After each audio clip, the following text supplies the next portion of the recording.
Hey guys, welcome to another episode of the Service Without Excuses podcast. Glad to be with you here this evening. We've got another episode of the Versus series. Our Versus series usually one thing versus something else. In particular, this one is an entrepreneur versus a business owner. What are the big differences between the two? A lot of people think they're the same thing. You own a business that makes you an entrepreneur, and it's not really technically the same. An entrepreneur has a different outlook on things completely, and we're going to get into that a little bit more tonight. First and foremost, we want to thank our sponsor, Sotellus, sotellus.com/Rob Lyon. You can talk to him about getting to what I believe is the best review management software on the planet. They are, to me, the Cadillac, if you know what that means, of review management software. The easiest to use, gets the best distribution out there, and really is an incredible, incredible program. So you can go to sotellus.com/Rob Lyon, get set up, and it really helps our channel too as well. It is our sponsor, so we appreciate Troy believing in us. Also, we have a brand new book coming out called The Review Society Between 18 and 80, Why They Matter More Than Ever Now. So again, we want to thank you for being here this evening. And we're going to talk about the differences between the two. A lot of times we've been doing interviews, and I love interviews, and I'm going to have a bunch of them lined up here coming from the experience in South Carolina that's coming up here shortly, about a week and a half. Can't wait. Going to meet a lot of people. I have a lot of connections already lined up, and we're going to be remotely there too as well, the Service Without Excuses podcast.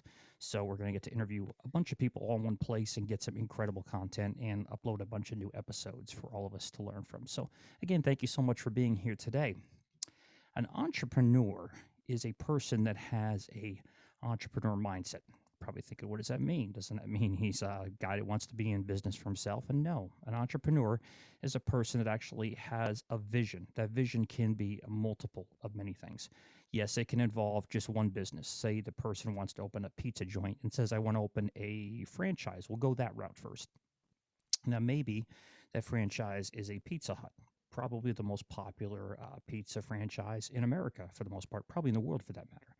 And extremely, over time, has done extremely well, extremely versatile business. But they may want to add different things to their portfolio. Say they want to have a chicken wing, maybe a Wingstop or Buffalo Wild Wings. Maybe they want to have a sub, a Jersey Mike's. It's one of my vices here in New Jersey. I happen to love Jersey Mike's. And a lot of different concepts, but they always have a different concept. That person is more of an entrepreneur than the business owner. The business owner will stay with one. So they may open the Pizza Hut, and they may possibly open another Pizza Hut. But generally, they're going to stop right about there. They're going to one location, manage a location, possibly have a general manager there, staff. Again, possibly two, maybe another location somewhere. Usually they don't go to three, but that's, it does happen from time to time.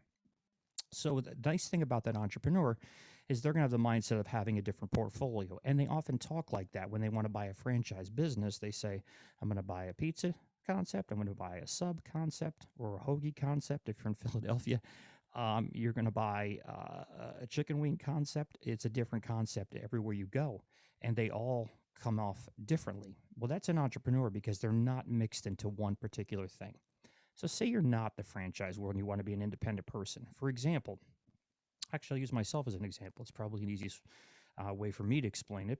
I have a multitude of different business entities. Now, I am a musician, which is a business. It's part-time business. We really have fun with it, but it is an entity, and it has its own thing and its own structure, and it's its own business. I'm part of that. I don't own it. It's just part of it. What I currently own is a multitude of things. I own New Jersey's Best Services, which encompasses New Jersey's best carpet cleaning and tile and grout cleaning, upholstery cleaning, and rug cleaning. That's all one division. Another part of New Jersey's Best Services is also paver cleaning. So in New Jersey, we clean a lot of pavers, especially coming into the spring. People want to have their pavers taken care of and re-cleaned and looking all nice and to a certain degree shiny, maybe possibly a sealer put on it. Possibly a little bit of, obviously sand has to go in the middle of it, a certain type of sand. That's part of it. And then, of course, I have the business where I have a coaching, consulting, and speaking business, which also encompasses the podcast. Now, the podcast is actually the main business, and then everything else kind of goes around that. The podcast is really the driven main part of the business, and then it has different wings of that. So again, New Jersey's Best Services does a couple different things: carpet cleaning, upholstery cleaning, tile and grout cleaning, and upholstery cleaning again on one side, and then paver cleaning on the other side. So the entrepreneur decides one day, you know what, I'm getting enough requests for people to have their pavers cleaned, to have their house, not exactly the outside of their house, but the block around their house and maybe some sidewalks and things like that cleaned. Well, the entrepreneur says, you know what, I'm getting enough of these. I should really think about doing these. I should really think about looking into this side of the business and start building it up and going from there. That's the entrepreneur mindset.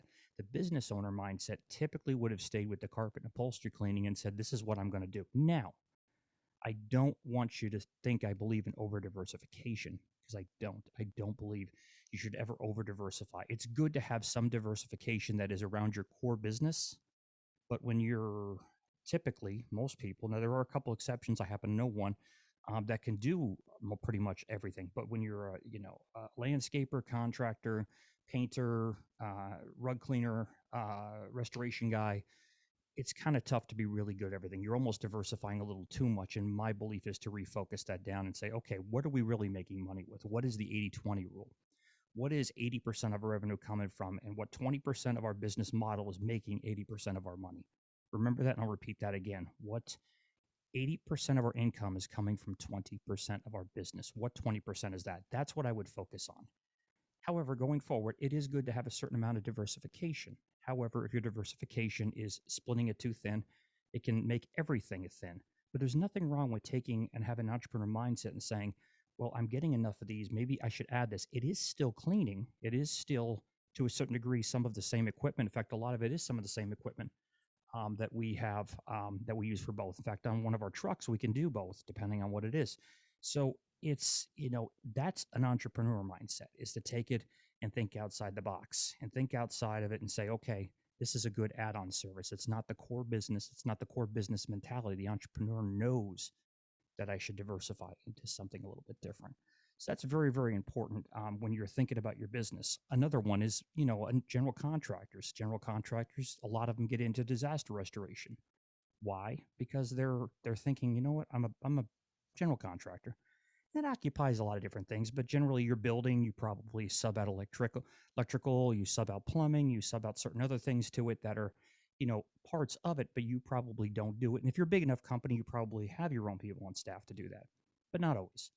So you're a general contractor, means you're generalizing the construction project and you're the kind of point person on it, if you want to call it that. It's the best way to say it.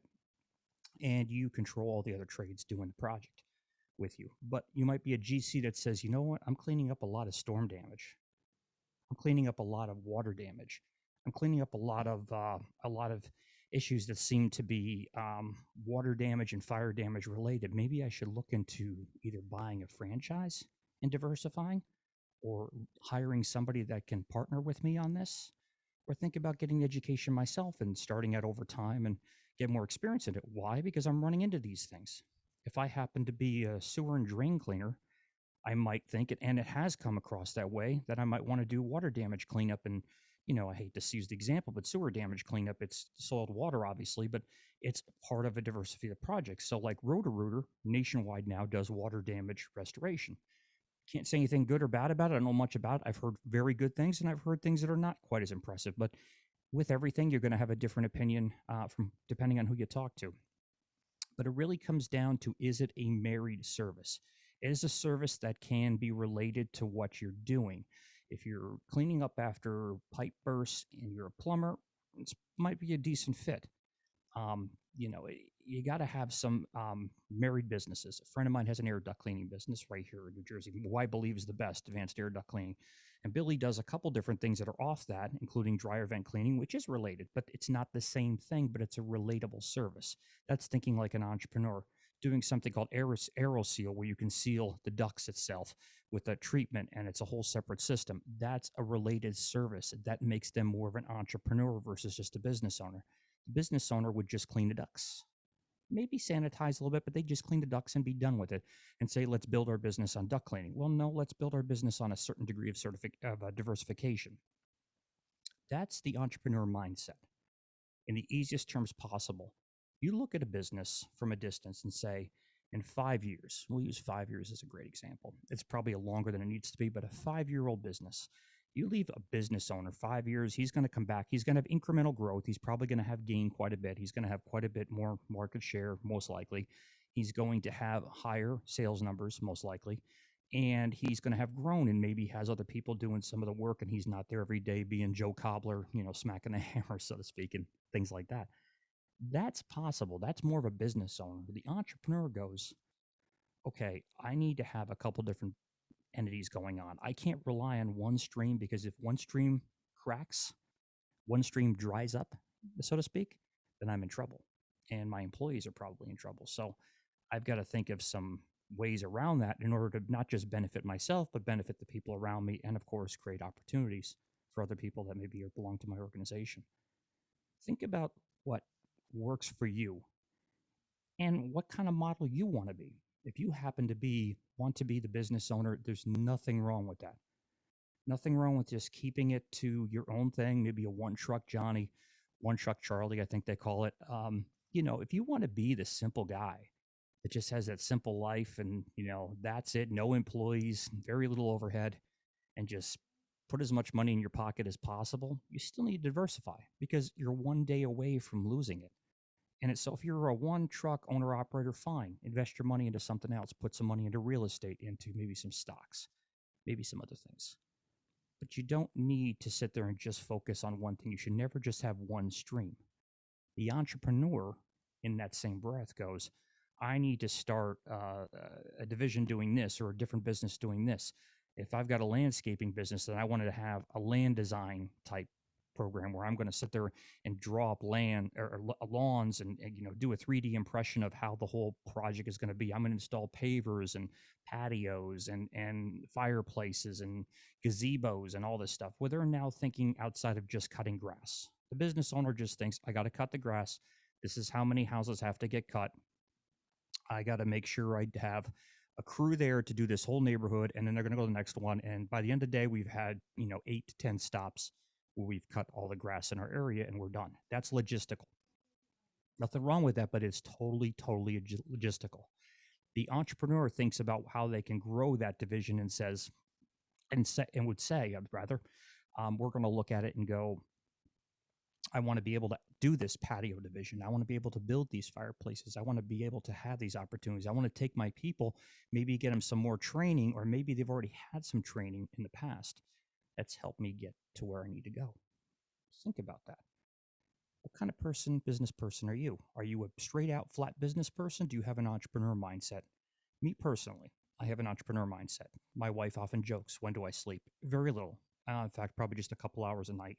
And then I'm back up doing something. But my brain never totally shuts off. It's a blessing and a curse all in the same. And a lot of us have this mentality that it can be a blessing and a curse all at the same time.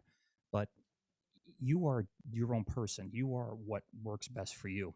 If you're a person that just wants the simple life, like I said before, then having a simple process, a simple way of doing something is fine. But if you want to grow and scale and have something that creates opportunities and other business interests that can help really, really scale not just you personally, but your business empire, so to speak, then the entrepreneur mindset definitely has more a tangible benefit to that.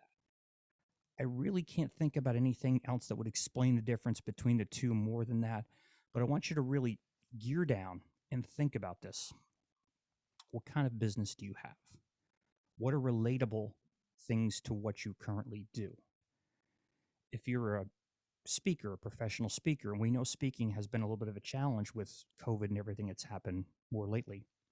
If you're that type of person, great.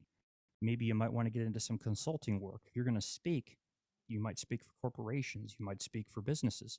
Maybe you want to get into some consulting. I just spoke to a wonderful guest the other day, and I have another one that's coming up actually this upcoming week. And Randy was awesome the other day, and she's worked with big, big companies as well as small companies and service-based companies.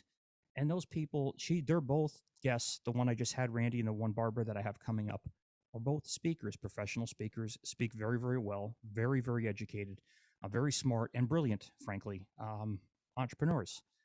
But they also diversify. They don't just do speaking. If they were just doing speaking and they had their speaking business shut down over COVID in 2020, you're in trouble. You don't have any diversification. But if you're a speaker that does consulting for your clients, maybe some accountability coaching, maybe some executive coaching, if you're that type of person, that's diversification. That's now thinking like an entrepreneur. That's not thinking anymore like a business owner. You are now in the entrepreneur realm, and that's a big difference. You are thinking about not leaving well enough alone. There isn't well enough alone to an entrepreneur. They don't have the limited ability to say, okay, that's good. I'm going to shut my door tonight, put my hat off, be done, shut the phone off. Life is good. Entrepreneur doesn't think that way. Entrepreneur is always thinking about what tangible benefits could come to him and the people around him. Entrepreneur thinks about what benefits can help others by either the gifts they have or the information they have to help others grow. They think about what they can offer to their customers that will add value to their already solid business entity. What kind of business are you? What kind of business do you want to be? Do you want to scale your business? Again, I work with people, especially in the cleaning. It's all pretty much a majority of my business is working with cleaning and restoration professionals. And I have different vibes from different people. If a person happens to be a business owner that doesn't want to do it, maybe subs a few things out and act like a mini GC, fine. Nothing wrong with that. I probably can't help because I'm not very good at just keeping somebody small. If if a customer calls and wants to hire me and he just wants to be owner Joe or one truck Charlie, I can't really help them because I'm not going to be a benefit to them by developing a strategy based around what they're trying to do.